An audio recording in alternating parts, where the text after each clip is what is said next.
Great job, us. The camera's catching all of that, I'm sure. Camera definitely caught all of that. Yeah. We failed to hit the record button. Welcome back. Episode 3, everybody. Thank you so much for joining in. Those of you subscribing on Spotify, watching us on YouTube, our Instagram. All 2 of you. We don't have a TikTok yet. We've got like 7.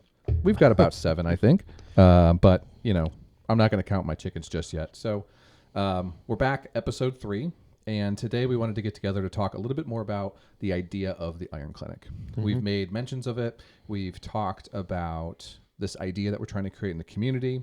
We've talked about the fact that we're trying to start a gym, and obviously we've started these channels, these social media accounts to try to start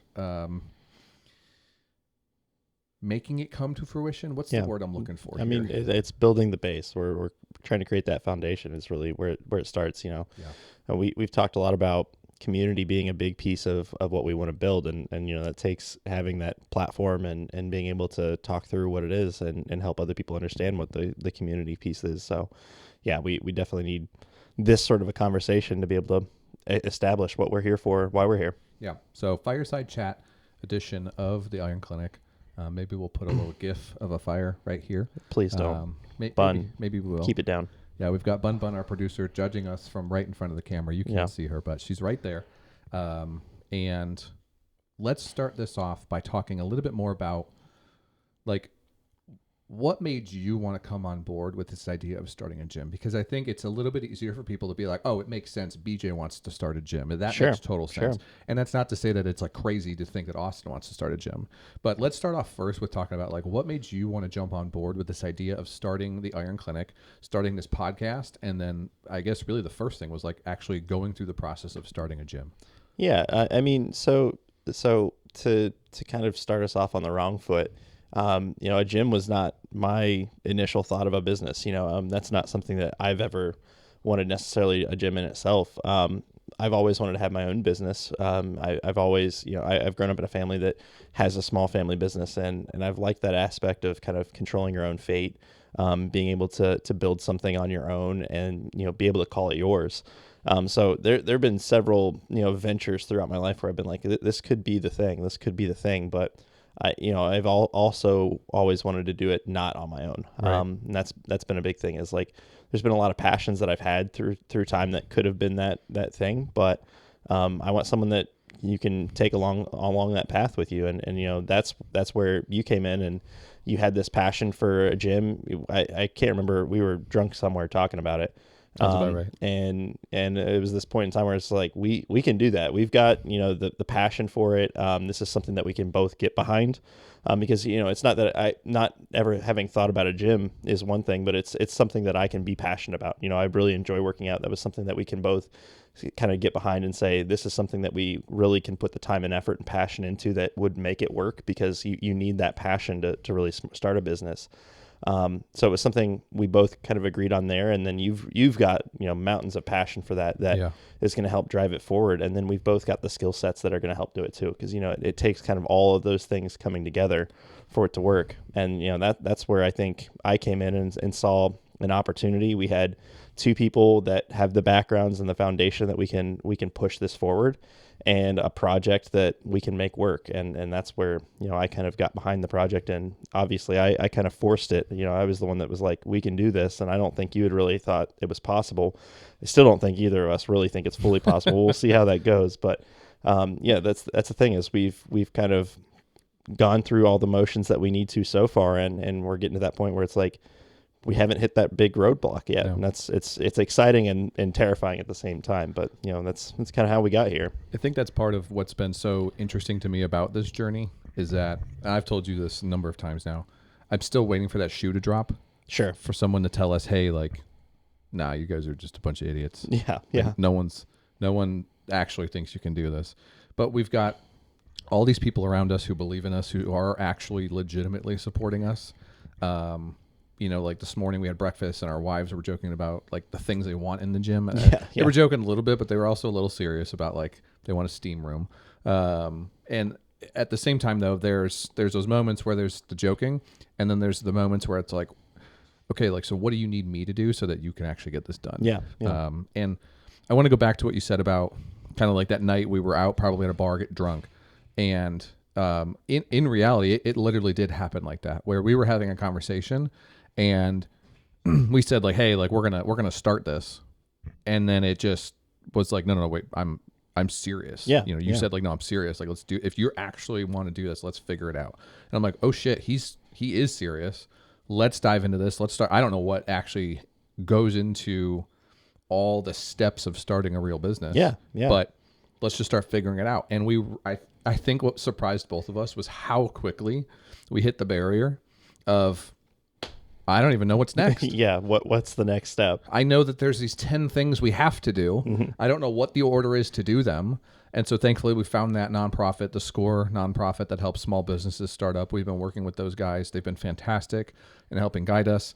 And every time I meet with them, I'm still like, okay, are they just like, are they fluffing blowing me up a little smoke bit here? Yeah, Like, come on, is it's not this? that great of an idea. Well, yeah, and I mean, I think that's kind of the thing is like when I was pushing us, it's like the worst thing that can happen is we get to a point and we say we can't do anything. Yeah. Like that's honestly the worst case scenario. Yeah.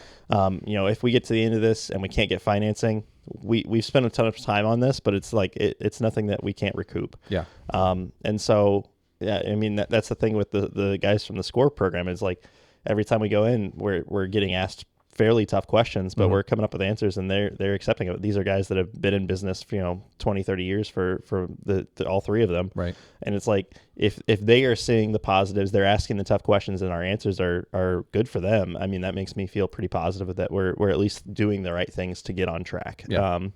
So yeah, I mean, it's been interesting seeing, all these little things fall into place, and it's just about getting kind of that last little piece together for us to really kickstart it and get finished with it. Yeah.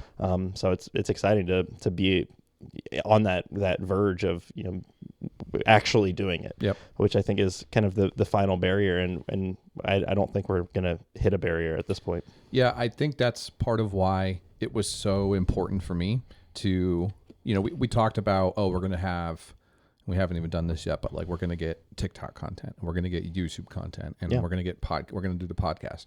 We had almost talked about the podcast for years. We have talked about the podcast for years in a completely different format almost. Sure. That's not true. The same format ish, but just maybe different content. Oh, yeah. I was gonna say it. You can say it's same format, but like it was gonna be completely different. Yeah, it was gonna be completely freeform. The idea was, and this is literally why we did the first one in a bar. Was we were like, let's just we have these conversations sometimes at these bars. Let's just set up microphones and record ourselves chit chatting with us, the bartenders, whoever else is walking by, and that would be great content. And it probably would be. Who knows? Maybe one day we'll explore that more.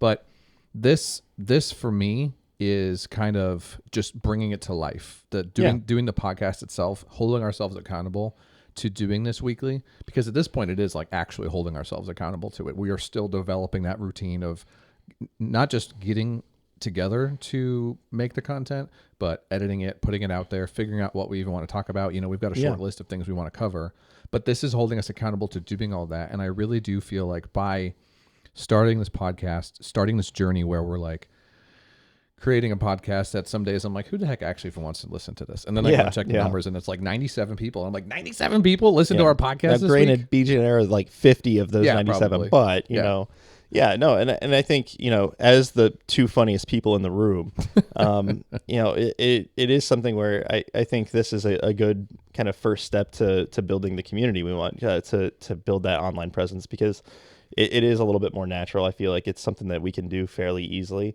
I'll be honest, when we get to TikTok and Instagram, I'm going to be behind the 8 ball on that one. I've literally never even downloaded them. Well, so there's going to be some learning curve for me to be fair, influential. The camera wasn't rolling, but Austin couldn't even figure out how to set up mic arms and booms and XLR cables. So there's a big learning curve. I'm getting old. I'm one of those guys that I'm trying to be hip with the youth, and it's hard to keep up sometimes. So I think ultimately this is going to be a shorter podcast, probably 30, 45 minutes in length. But the goal of this really was to sit down and talk about the why behind the gym. So I want to get back to talking about the why, and what we're trying to cultivate. Get back to the what as well, kind of wrap up with the what and kind of what that grand vision really is. Sure. But I want to get back to the why. And I guess I'll start with this fitness journey for me has been a 10 plus year long journey. Both of us, we're like small town American kids, right? We grew up playing every sport under the sun. Sure. You play most of them for like a year or two, and then you really kind of hone in on most, or one sport rather, like most kids do. You know, I have a cousin who's playing 3 or 4 sports at the same time right now, and I'm like, I don't like. You're crazy. I was obsessed with sports when I was growing up, and I can't even imagine. I think he was wrapping up baseball, doing wrestling, and football or Yeah. something else at the same time. I remember and then doing that martial in arts. high school, but yeah, it's just like it's so much to do. Yeah, it's so a lot. I don't miss that. That's for sure. But we both have that base. We come from very similar backgrounds, and we grew up in a world where, you know, I think we both looked up to athletes in Sure. various manners, or athleticism as a whole. And then for me personally, that transformed into going to college, not on any kind of scholarship for running. I was literally dead last on the team by a lot. I've mentioned this before, but those guys, they were so fast at cross country, and they were very good runners, and I was never going to be able to compete with them. And so I started down the journey of actually yoga at the time and personal training, and that's where I fell in love with that right there. Yeah. But I had never actually lifted until after college. I think I was the same way. I don't think I did any sort of lifting in college or No. at all either. So I yeah. think I still remember the one time I think I lifted in college with one of the other guys. The guy's name was actually PJ. So PJ and BJ were working out in the gym together. Super cool dude, really down to earth guy.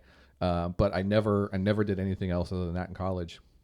But then when I started traveling for work, I was like, I want to get into some kind of, you know, training routine. Sure. And I missed training people. And so I literally remember telling myself, like, well, you've done all that. Like, why don't you work on training yourself? Yeah. Why don't you figure you. that out? Do you for a little bit. You're going to be traveling. You're not going to have time to get any kind of client base, that's for sure. And you're not going to be able to like guest teach it. You're traveling too much to do that stuff. Mm-hmm. So focus on training yourself. Let's see how that goes. And then it just almost clicked instantly for me. I started out doing like, there was this program, I think it still exists, I would imagine it still exists, called Freeletics, which was essentially bodyweight fitness programs. Sure. And then that quickly, my confidence grew from that. The guys I was working with went to the gym too, so I decided to join them when we were there together in one location. And then instantly it was just like, I was hooked. I loved it. I still have all the notebooks. You know, the first notebook I had was a flip, like spiral bound flip notebook. Your notebooks are a problem. They are a problem. It's gonna be an exhibit in some sort of lawsuit at some point. I'm sure. Absolutely. Probably like, you know, when this gym gets shut down for some like negligent, like we're going to be completely faultless in it, but it'll be like negligent business behavior. We're like, oh, we didn't know we couldn't do that. Oops. What do you mean you can't have 10 200 capacity ice makers in your facility? I thought embezzling was just a fancy term for doing good business. He said there was no way I could get in trouble for this. So I started there, and I started the lifting and fell in love with it, and quickly realized that this is what BJ needs in order to be self-centered, to be focused, to be a contributing member of society, like all the above. And through that, I got to see all these gyms across the country. And I mentioned this. I think I mentioned this on the first or the second episode, how I visited this one gym in particular in New York, where the community there was just otherworldly. It was so impactful for me that I still think about it all the time. I still think about going back, like, oh, if I'm ever in, I think it was in Brooklyn or Queens, if I'm ever in that area, like I'm going to go to that back gym. to it. And that for me was the egg moment for me, that incubation period over the last 10 years where it's like, I'm going to create that one day. And so now it's been this 10-year journey for me to find ways to try to build that community. And I haven't had that established avenue to do that. But I've been able to help lift people up along the way and be like, hey, you're really overcomplicating this. Like, let's eliminate all the fuzz here. Let me give you the expertise that I've gained over 10 years and cut through all that bush that's there to really get you to the meat of what you're trying to achieve. Mm-hmm. And that still drives me to this day, because I think back to when I first started being so confused. There were so many resources out there, and it was like, overwhelming. What do I do? Oh yeah, and you know the fun part is like you're kind of looking back 10 years, like I'm looking back 3 or 4 months. So absolutely, like trying to get started in a gym at all, especially if you're doing a public gym. You know, I just started with the Brunch Fitness. Brunch Fitness. It's a new brand. They have a brunch bar in the gym. It's weird. But yeah, starting in a public gym, if you're by yourself and you don't know what you're doing, it's very overwhelming, especially like there's so many new machines to look at. There's so many things that other people are doing, and like there's always that comparison. So yeah, the beginning of working out is definitely terrifying, especially if you're not used to that. So yeah, it's very hard to get past that initial push and understand what you're doing. So I definitely can understand what you're talking about there. I had to, with my travels, I'd be in one spot for up to 3 months at a time. So at the minimum, every 3 months, I was going to a new gym where I'd have to kind of reintegrate myself. And I hate to hear it, but like you hear people all the time who are like, oh, the gym is just so intimidating. People are looking at me, judging me, like all of those types of things. And I don't know why, but maybe I was less self-conscious than I even think I was, because I like to think that I still think I'm pretty self-conscious, and I have a very low amount of confidence in myself sometimes. And so when I look back on first starting at the gym, one, I think that surprises people. And two, what surprises me is that when I was in the gym, I don't ever remember feeling that like awkwardness of it's definitely there though. It's there. I was just say like I feel like that might be a little more unique to you, because I can tell other people feel the same way I do, because I'm now granted I'm a people watcher by nature, so I'm like the guy that everybody's like, is he staring at me? Yes, I am staring at you because you're doing something different and I'm trying to understand what you're doing. But no, you can tell that there's other people, especially I think it's pretty obvious when there's those people that they've just started going to the gym, right, and they're not comfortable with themselves. Sure. And I felt that same way. Like, and I think one of the things that was nice for me is I started in my home gym, so I built up a little confidence first. Right. But people that don't have that ability or don't want to start in their home gym, they go straight into a public gym. Like, you're not confident with what you're doing. Right. And then there are other people that if they just glance at you, you're like, were they staring at me? Yeah. Is it me? Did I do something? I mean, they're just other people who are like, oh, look, that guy's doing a thing. Right. And it's not them looking at you, but yeah, if you lack that confidence right away in what you're doing, it's so intimidating. And it does, it's that thing of like, there's so many people, someone's looked at you. Yep. And you catch that and it feels like everybody's watching you. Sure. So, yeah, that intimidating factor is definitely a huge part of what turns people off to going to the gym, I think, right away. Because I know I've been through there at least a few times where I started up again.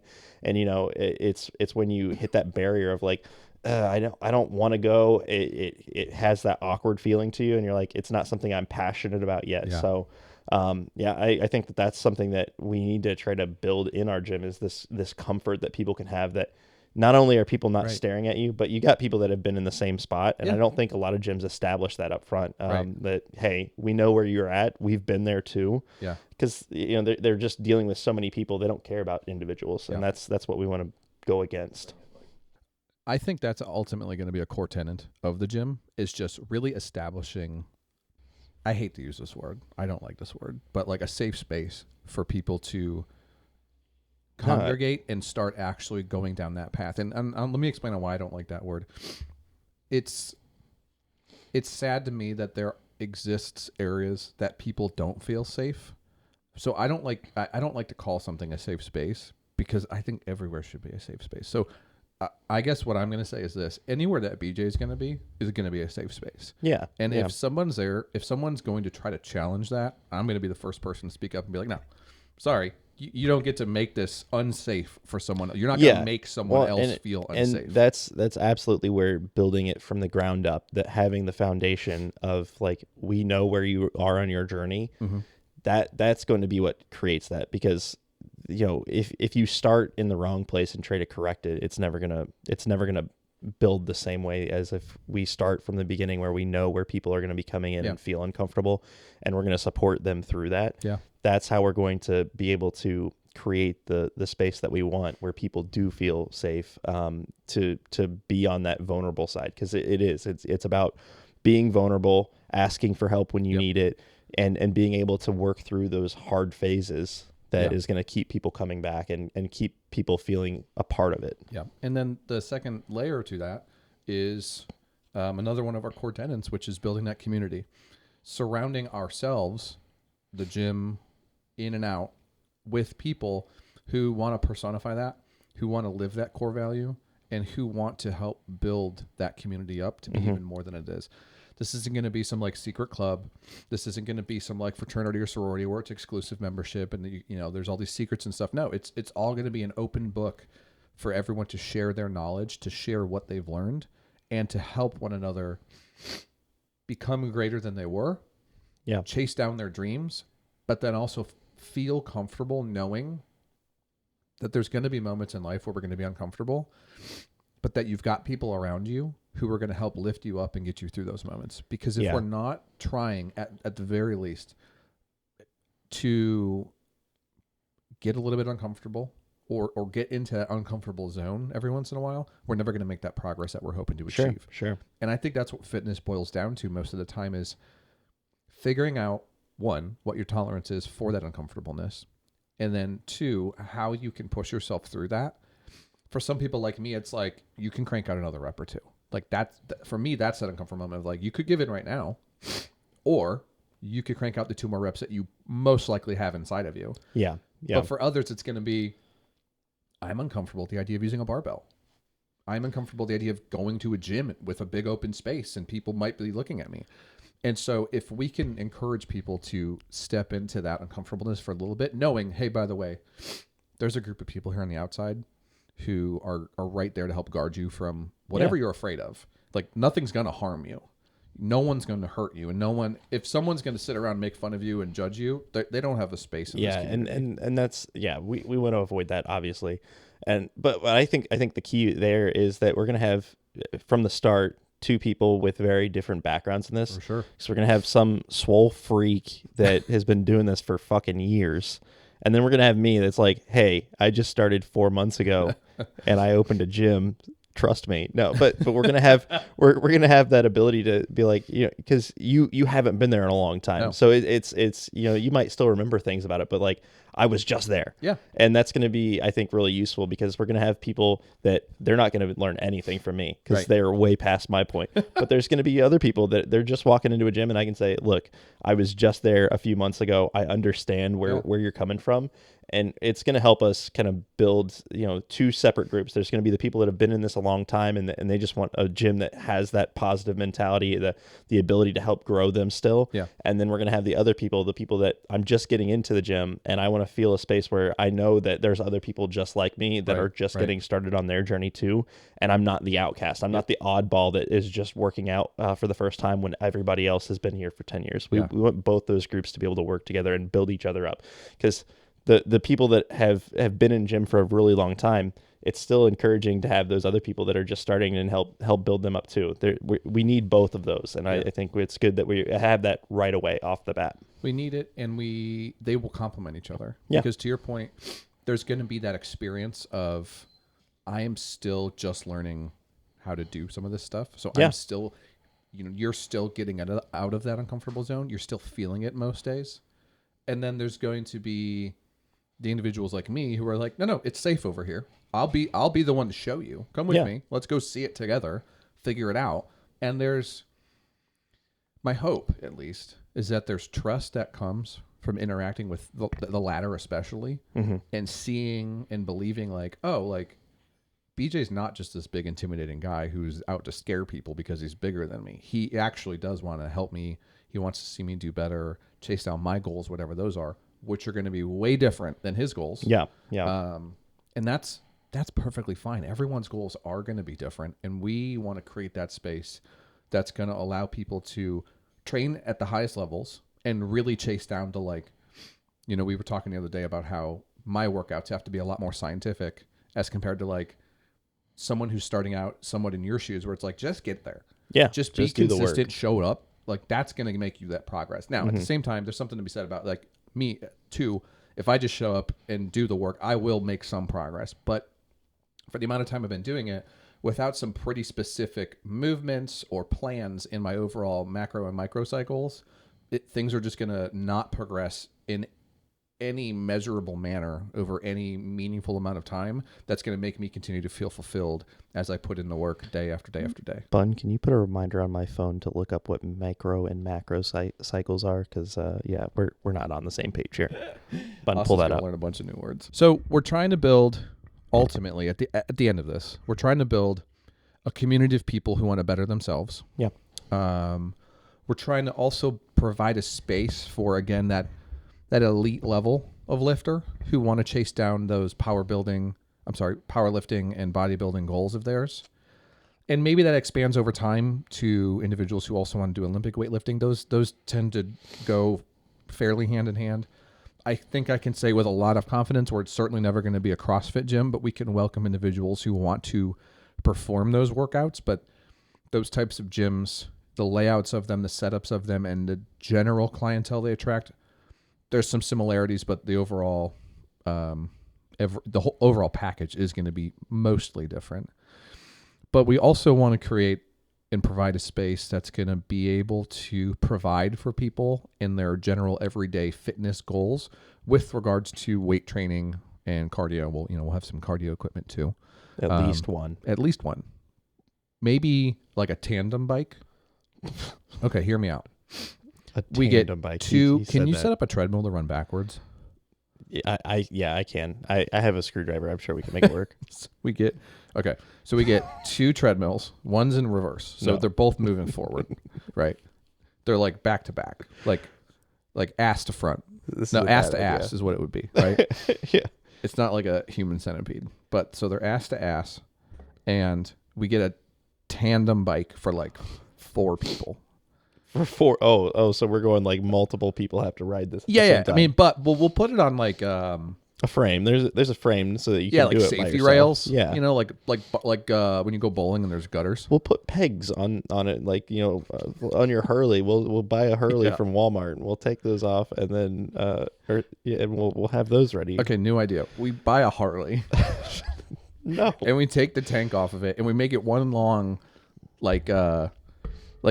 it could be like a stool seat where you could have like 4 people seated, but they're going to straddle it. But put this on the list of things we aren't doing. I just remembered add this that a Harley doesn't have pedals, so this won't work at all. All right, so back to the tandem bike. So we get a tandem bike and we allow people to do the cardio on the tandem bike. The great thing about a tandem bike is you get out of it what you put in. I mean, kind of. Like we'll just take the wheels off. Okay. Wait, no, sorry. We'll take the chain off. The wheels stay. We'll take the chain off. So if you're pedaling really fast, the treadmill's just set to go. Right? Yeah. Maybe we can get one of those like backgrounds from when they shot movies in the 40s, and it was like, we can't go in the real world. We have to have a screen behind us that just moves. That's how they talk too. Yeah, I was just saying that's exactly how they sounded. Go get that screen and make it move faster. We're going quicker. You see? And this automobile here moves fairly quick, Jimmy. I want you to know that I don't think you've thought this idea fully through. I haven't. I'm literally coming up with it on the think spot. the treadmill is not going to go the same speed you're pedaling most of the time. It'll be a set speed, but it won't matter what the treadmill goes. You can. That's the thing. You can pedal as fast as you want.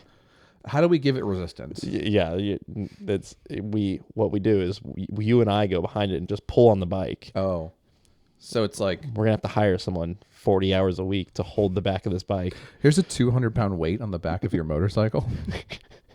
It's like increasing the resistance. You feed me more, and the bike goes slower. It's all about how much you feed the guy on the back of your bike. I still think this could be like cheaper than buying some of those exercise bikes. To pay for a person to stand on the back of your bike. Yeah, because like I'm putting together the equipment list for this gym, and I've looked at prices of cardio equipment.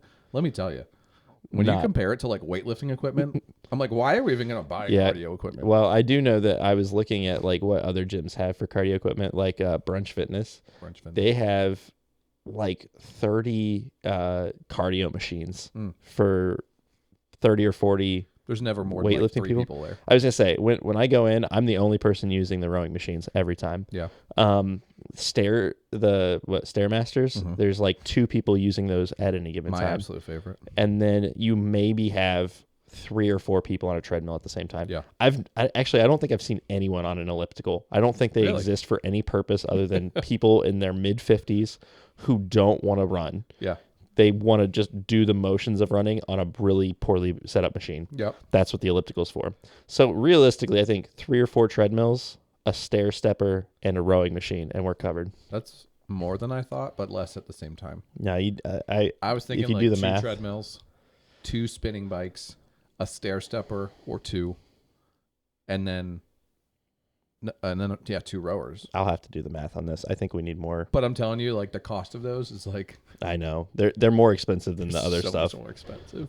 Just the stair steppers alone are like like if you get a stair stepper brand stair stepper, they're like $8,000. And the commercial versions of them all are so much more expensive too. It's a whole thing. Yep. We're off topic, but that is a big important piece of this, is figuring all these things out, which is difficult to understand because we want to be accommodating. Yeah, we want to provide access to everybody. We want to make sure that, if you come in the gym, I was thinking about this last night. I hadn't put on the sheet any. Some places call them women's barbells. Some call them just a specialty barbell or a ladies barbell, things like that. But they are barbells that weigh less than a standard barbell, which is 45 pounds. So like the 25 bars, 25 pound Some of them bars? weigh 25. I've even seen some at 15. But yeah, Really? 25 is pretty common. I was gonna say I think I saw one somewhere that was 25. Mhm. And I didn't realize that I thought those were just for different exercises. Yeah. So they're specific towards women. Well, we shouldn't say they're just specific to women, but that I think is generally how they've been Generally marketed, the is point. for like a women's barbell. Yeah. I believe that's what a lot of them call them, but they weigh less than a standard barbell is all it is. They're lighter than a 45-pound bar, which can enable people to, as a really good example, get into a proper deadlift with a 45-pound plate, or if we got to use the bumpers, if you got to go down to like a 10-pound bumper, if you can't get more than 45 pounds off the ground, okay, well now you've got a 25-pound bar. Yeah. And then the to two get 10-pound formed bumpers down to get and in the right, to get started. to get right in the right spot, so that you're doing it safely. You're doing it in a manner that allows you to actually learn the correct form, to your point, so that when you are lifting more, you're being safe. You're being accountable to the right principles of performing that exercise, whether it's a deadlift or something else.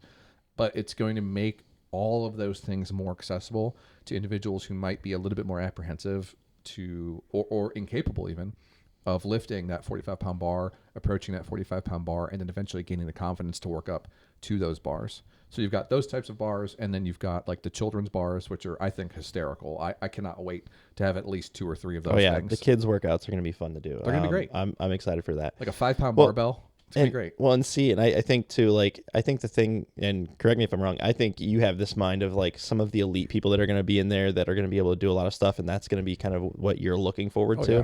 I'm really looking forward to the idiots like me that walking off the street and they're like, I want to work out, but I have no clue how to do it. That's what I'm excited for. I'm excited to have those people come in and like get them hooked on something and feel good about themselves. Like that's where I'm going to be the most excited, is having, I remember there was this guy, when I first started working out, like literally 5 or 6 years ago, the first time I went, there was a guy that he came in every day when I did, like him and I, we both came in at about 6 o'clock, and he would come in and he would do, he did like 10 minutes on the treadmill, and then he did every machine. He would go from one machine all the way down the line. Really? Every day. Like the lifting machines. Yeah. Okay. Yeah. So he would do, like, I don't remember what order they were in, but he would do the calf raises, then he'd do the leg extensions, then the leg curls. He would go all the way down, and that was his workout every day. He's not leaving anything on the table. No, but it was funny because, like, we were doing very different workouts because I was not doing that, but it was fun seeing him like get to this point where it was like he was clearly feeling really confident on a lot of these things, and you see like the excitement of someone going in and starting to do something, and he's like, okay, he's doing a lot of weight now on this. He's like, I know I can do this much now, right? And that's what is exciting to me, because like that's how I feel good. It's like, oh, even if it's 5 pounds, like that's a new personal best right there, and that's where that guy was. Is like every day he would come in, you could tell he'd get on this one machine, and he's like, last time I did like a 5, and he's like, I can do a 7 or whatever the different weight scale is that he was on. He like, I can do that, and you could see like this really good like I did it thing right before he'd go to the next machine, and that's what I'm going to be excited for, is the new people, because people that have been going to the gym for a long time, they're setting maxes, but they're kind of used to pushing that button, right? It's the guys that are just starting to get those small wins that it's exciting to see, and that's what I'm going to be excited to like build that confidence that they can get to that point where they're starting to feel really positive about it. That's where I'm going to be the most excited to see. There's something to be said about the lifters, anyone who's trying to exercise for, we'll say the first time, but just kind of early on in that career, who are really just figuring out, what am I actually capable of? Yeah. When I think most of them don't realize the progress they make week to week, but the ability to come in, let's say week 1, day 1, perform some exercises, and then let's say you repeat those a week later, the progress you'll make from 1 week to the next and to the next is tremendous, not just from a weight standpoint. The weight will go up every time for a couple of reasons. First and foremost, and this is its own separate benefit, the confidence you gain performing that exercise for the second time, you're like, okay, the last time I did this, I didn't like how my I got to remember I got to put my shoulder like this or my elbow like that or whatever. So one, that second or third time you do it, you get that like, that worked perfectly this time. I did that thing that I said I was going to do and it worked better, or the thing I saw in that YouTube video or that guy told me or whatever. So one, you get that advantage of you're learning to really do that exercise from the ground up. You're learning how to do it probably incorrectly to, in its optimal state. And by doing that, not only do you get that little win, but the weight goes up. Yeah. When you're doing very quickly too. Very like quickly. As soon as you get form down, it's very easy to pump the weight up. When you finally figure it out and you're not so in your own head about how does this actually like fit together? Where do I put my feet? Where my hands work on this? When you're not constantly worrying about that stuff, it's amazing how easy some of these exercises can become. And it's one thing that I find that you have to coach people to get out of their own head most of the time. Because a lot of times what happens is somebody, especially like perfectionists like me, they're going to sit there and they're going to be like, okay, I need to get my feet in the exact right spot. My knees need to be shoulder width apart. I need to get my shoulders locked back. My arms and my wrists need to be bent this way. And it's like, let's focus on one thing. Yeah. Let's focus on the biggest issue maybe, or pick one of those. Let's really feel that one out. Don't worry about the other stuff. It'll come. Most of it will literally fall into place. Like, as you start to do the rest of that thing correctly, the rest of it kind of just naturally falls into place. Yeah. These are biomechanics. Like, your body wants to work in the most optimal way, which is how we're going to be lifting these things. And as long as you're being careful with a lot of exercises, as long as you're paying attention, it's hard to do them wrong once you kind of get the general gist of how the movement goes. Right. Yeah. Well, and I think I'm excited to kind of learn how to train people better, because obviously I haven't done any training myself, but I think that's something, because I try to focus really hard on doing correct form in the beginning here, because I know if you build bad habits early, that's really easy way to mess yourself up for the long run. And I think that's going to be exciting as well, is being able to help someone that's just getting started on some of these and kind of correct the things that I messed up in the first place, where I can show them like, hey, I was just here. I know how you feel. Yeah. Let's work on this and go from, I remember deadlifts as an example. My first time doing deadlifts, 135. Right. The very next time I was up to 225, because you figure out that form like you're just talking about. And it's like, as soon as you get the form correct, that weight goes up real quick. And that's going to be really fun to help people on that piece of the journey. It's so rewarding seeing somebody finally figure it out. It's not even always just them figuring it out. It's when they figure it out, they get that dopamine rush. Yeah. And they get that accomplishment that comes along with it. It's not about the amount of weight. It's not about the reps. It's not about anything other than actually doing it to the standard that you've set for yourself. Yeah. And that to me is what's so unique and interesting about fitness as a whole, is that we all have completely different goals. And, the others that we've had on the podcast, the other two, Adam and Michael, the other individuals that we've talked with about their own fitness goals, our friends and family, strangers online, everyone's goals are very different. And to me, that's what's most exciting about it, is that there's not one way to prescribe any kind of fitness regime. Yeah. So we have these general principles that we can train people to. But ultimately what it boils down to is, hey, here's what I've seen work for people like you, or who have similar goals to you, or who are maybe trying to achieve the same kind of dream that you're trying to achieve. Here's what I've seen work for them. Maybe you should try that. There are definite, like, minimum viable requirements for some of the things that we do in the gym. Yeah. Just from a safety standpoint. But by and large, there's no completely right way to do most of these things. And so the journey of seeing someone finally discover the way they need to do that thing, it's so rewarding in those first few years. Because to your point, once you get to where I am, probably for most people, by the time there's 5 years in even, you're out of that newbie phase. You're well out of that newbie phase. For sure. And now you're at that phase of like, okay, I know what I need to do to hit this lift. I know where my hands need to be. I don't even think about that stuff anymore. Yeah. And so when I'm going to the gym, I usually don't have to think about that stuff.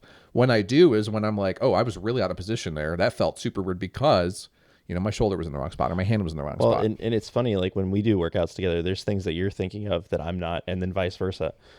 Like gym math, trying to count plates on there and how much the weight is. Like, we're going to have a conversion chart on the wall somewhere for idiots like me that are like, okay, there's 2 45s, a 35 on here. What does that mean? Like, there's a thing for this. I refuse. Everybody needs to learn gym math. That's like, it's like the metric system. We're not doing this. There's going to be a conversion chart. It's really easy. It's 2.2 pounds per kilo. Nope. but like I don't usually add the 0.2. I just do the 2. Then you're off. And I get within the realm though. I'm like, now also then when you're talking about hundreds of pounds, that extra 0.2 is pretty significant. Don't listen to him. Bun, cut this part out. He doesn't know what he's talking about. We're not doing this gym math She crap. you can't see it, viewer, but she turned away from us when we started talking about She's gym very math. upset about this. Yeah, we'll get her in here before the end of the podcast, I'm sure.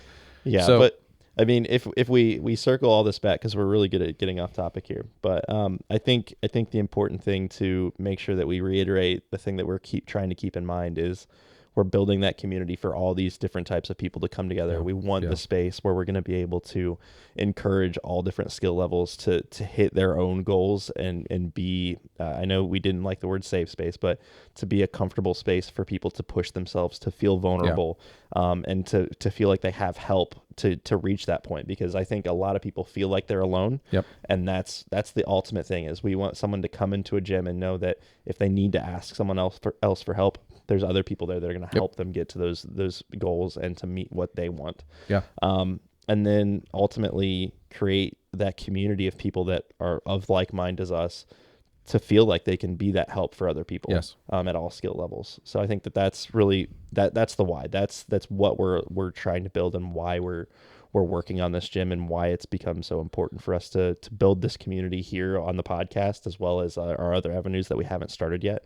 That's what the core is for all of this. Yeah, we're gonna have like a Patreon and OnlyFans at some point, right? Like, Well, OnlyFans for it's going to be like Only Feet, I think is the name of the new company we're starting. or only pounds, only What is? only fans. It'll literally be fans. It's just fans. Yeah, it'll just be pictures of other fans we see in the wild. People will in still gyms. pay. They're gym fans. It'll become a meme that people will be like, "Yeah, I'll give that $1 a month." Yeah. You know, you said something that I think is very important. I think since COVID happened in 2020, a lot more people, I would wager, do feel alone. Yeah. And I know for me, I went from working out at Schmudge Fitness, and you know the other commercial gyms, and I had to stop because they closed. Mhm. They just shut down for a period of time, and I was like, well, what am I going to do? Like, Yeah. I What need do to keep do with my working out. hands? So I literally was. I don't think I have any pictures or video of this, so I'd put it up on the screen. But I was literally working out. I was using bags of dog food in kitty litter, and buckets of kitty litter, like the plastic buckets that they would come in. We had 2 of them that we would like. We get it bagged and it gets delivered by Chewy, but we would put it in this this storage box because it was just like easier to store it that way. And I had 2 of them that I was literally using as like 40-pound weights, these huge 40-pound weights. Yeah. And then I had bags of dog food that also weighed like 40 pounds, and I could huck those over my shoulders, and I could squat with those. I ended up getting some cheap rubber bands, you know, and that's how I started my home gym. And I could put some pictures up of like the progression it made over time. But very, very, very quickly, I missed the community that came along with going to a commercial gym. Yeah. I missed so much the people, you know, you talked about that guy that was there and he would work through every machine. Like there were people at the gyms I went to who they had these routines, but they were there at the same time every day I was, you know, this 5 a.m. crew every single morning. And we all kind of had our own thing. And there were some of us who were like super friendly with each other, like exchange phone numbers, still check in with each other from time to time. Yeah. Well, and that's definitely what I don't have at the commercial gym right Sure. now, is like, I don't have that person that I can be like, I could ask him for a spot. Sure. And that's what I'm going to miss. I am sorry. Anyone that is working out at 5 a.m., I'll never be spotting for you. Just, I want you to know now, that's not the community I'm building. That's BJ. Yeah. But yeah, like having the ability to walk up to someone that's working out at the same time and be able to say, hey, can you spot me? I don't feel comfortable doing that right now. And yeah, that's what I want. I want it to be where anyone in the gym, they can say, hey, can you help me real quick? And I want everybody else in the gym to be like, yeah, absolutely. But also just knowing subconsciously, like you do have a community there. There are people there who, even if you don't realize it, like care about your well-being, even if it's only in the gym. Sure. And as soon as I started working out from home, I lost that immediately. And it was really hard Any for human me. connection, really, Any at that human. point. And I remember there was a period, like when the gyms finally reopened, I remember struggling for a minute. And I told Anissa, I was like, I think I'm going to like get another membership just to go a couple times. Like I missed that. Mm-hmm. I never did it. And so really for 3 years, completely on my own, I worked out in solitude, I guess is the right word. You guys all knew, all of the guys knew, like BJ works out all the time. Adam would do his running from time to time. I last episode, I think we talked about it, like really within the last year that took off for him for the most part. For more time. Yeah. And then you had your rugby thing, but it was never like this you guys had these spurts of fitness, I guess, that would kind of come and go with the season. Honestly, really, when it was like summertime, it was like, let's do the fitness thing, and then it was winter, and maybe it died down a little bit more. But for me, I was just constantly cycling in the background of not cycling, but literally like constantly going through the motion of working out and doing exercise, and it became exceptionally difficult for me to push myself and motivate myself. At the same time, I was able to really just refine my craft in this time. In the last 3 years, I've made more progress than I probably have in the rest of that time, because I really had to, from a bodybuilding standpoint, hone in on getting the absolute most out of that rep, that set, and taking, those 2 or 3 second eccentric and concentric portions of those movements. Bun, right up. I need to look up those words too. I was going to ask her to do that for you, your homework, but really making sure that like when I'm extending or contracting that muscle, that I'm getting the absolute most out of it, because I might not have the variety of machines that are going to allow me to potentially do that, which is a little bit more exciting than just like, oh, I have this one thing. Like I'll give you the example of like hamstrings. For the longest time, it was so difficult to hit my hamstrings in the gym because I didn't have a leg curl station. And I finally ended up buying one from a guy for like $100, and it only does prone hamstring extension curls. So I can't be seated and do hamstring extensions, but I have something now. And for a long time, I was like, okay, I'm going to jerry rig this thing together to try to do this thing. And it never worked out as well as I wanted it to. It provided maybe some temporary relief to that concern of mine. But I had to really refine my craft, and I made a lot of progress in that time, but I still had these moments of like, I missed the community. And we didn't have that group chat going where we were all talking about the workouts on a daily basis. And in the last 6 months that came to be, we started talking about it, and I have loved every minute of it, because even though first, I love seeing you all get your little victories, and I love seeing us share our workouts, whatever they are. And I say they're little, they're not little victories. I love seeing your victories day to day, week to week, because for you and for Michael and for Adam, sometimes it's just like, I got there today. Yeah. Like sometimes for you guys, it's just getting there. And then for me, most days, it's not that. I have those moments where I'm like, I've said this to you before, like I will send a message sometimes and I'll say like, this is Levi, this is not Bun Bun, this is our assistant producer. I've said to you guys before. To the regional producer. He's the assistant, yeah. I've said this to you guys before where I'm like, I will send a message sometimes being like, I'm going to do cardio at lunch as a way to hold myself accountable, because I can feel it slipping. Yeah. So that has become an avenue for me to hold myself accountable in those really hard moments. But it's also been an avenue for me to finally like share some of my excitement with you guys, even if most of the time you don't get it. You're like, I don't know what the hell a macro or a microcycle is. I don't know what the hell a concentric or eccentric portion of a movement is. Like, even when you guys don't fully understand, how important it is for me to, like, I set up that hack squat or the pendulum squat like 2 weekends ago, and I shared it with you guys. I think I literally said, I know you guys aren't going to understand this, but I've been wanting to do this for years. Yeah. Having that avenue to share that with people who know me versus just strangers on the internet, which is essentially what I had done before that has become so important to me. And I think, I don't think it reinvigorated the desire to start the gym. That desire never left. But now that we have that amongst the four of us and it's spreading to other people, like other people hear of our chat and they're like, oh, I'd love to be a part of like a chat like that. I'd love to have like inside jokes like that. Yeah, I think it'll be cool because we don't have that fully built yet, but as we get more and more people, I think it'll be really cool to have like the chat with the gym, like have a chat and just be like, hey guys, what are you doing today? Who's going to work out right now? Yeah.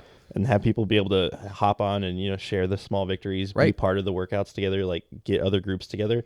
That's going to be fun to see build, because it's going to be a part of that organic process where people are just going to want to do those sorts of things. Yeah.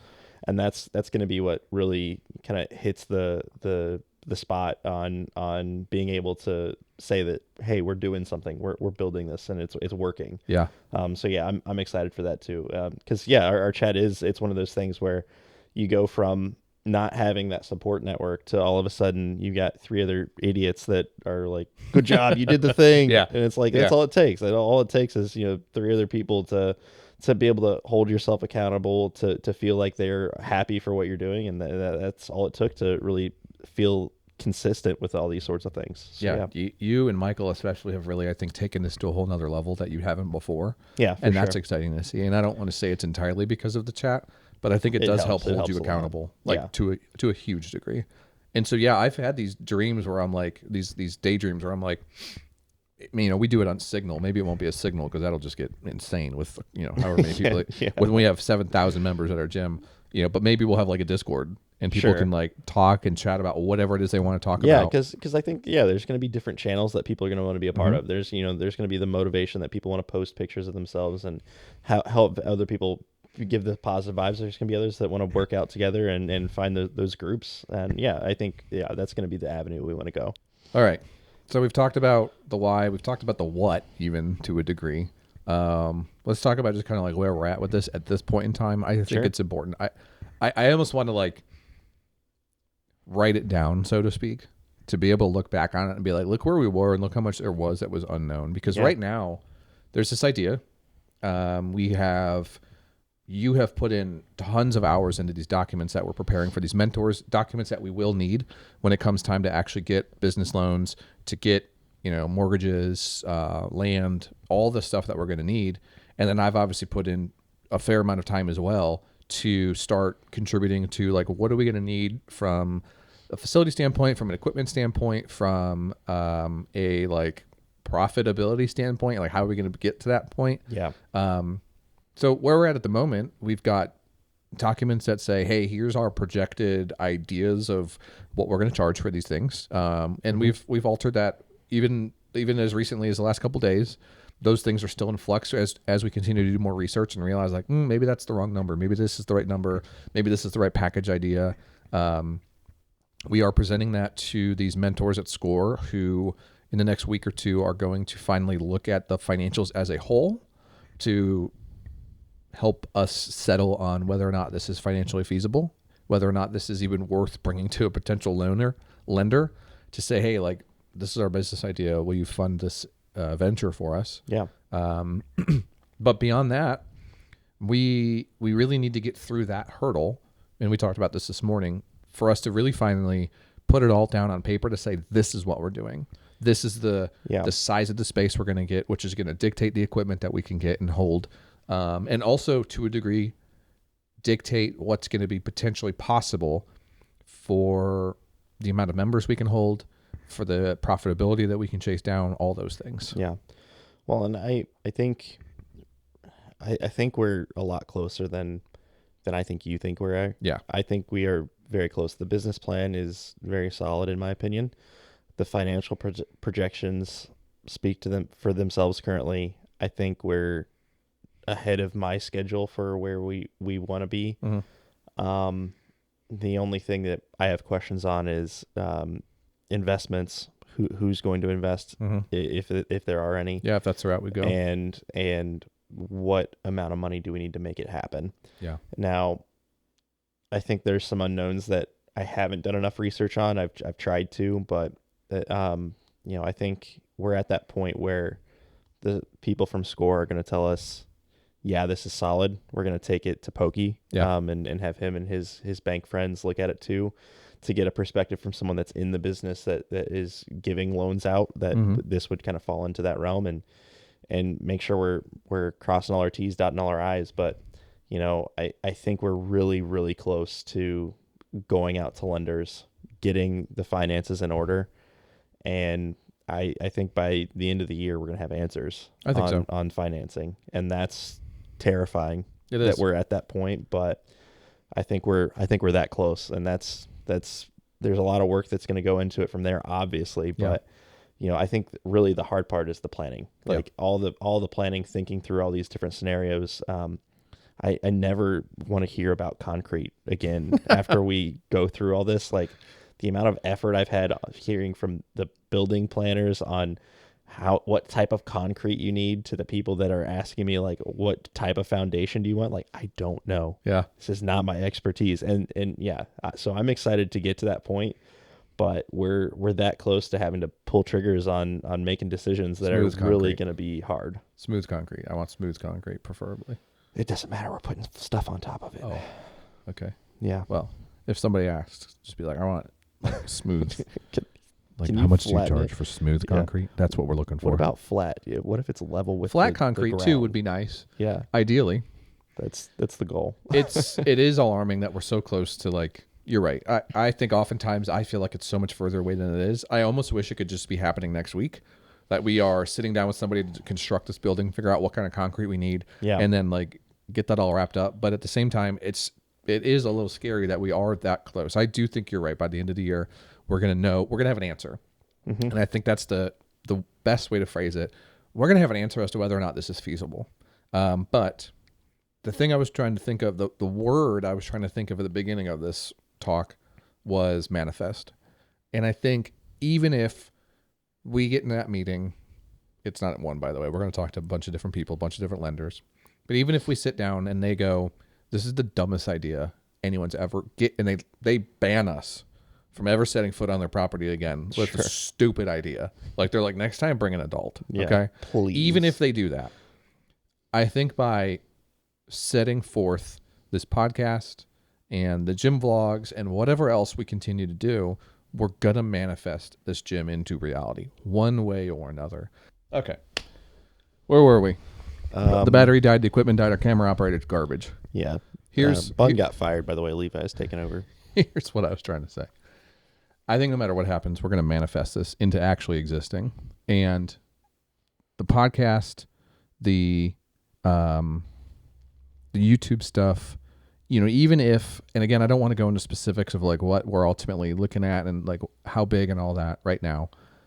But even if it doesn't shape out to be as grand as perhaps we're thinking or as big as we're thinking, even if it has to start in a 1,000 square foot garage somewhere, like we're going to find a way to make whatever is feasible happen to start building that out to growing into this empire that we're thinking it's going to be. See, I think they're a little small-minded on that, and I think we've come too far for this to be the 1,000 square foot. Like, honestly, we've had too much quote unquote success as is. Yep. Well, you're right, because every time we meet those mentors, and I tell you this every time, I mentioned this earlier, every time we get off the call, I'm like waiting for the shoe to drop, and I'm like, when are they going to stop being so nice?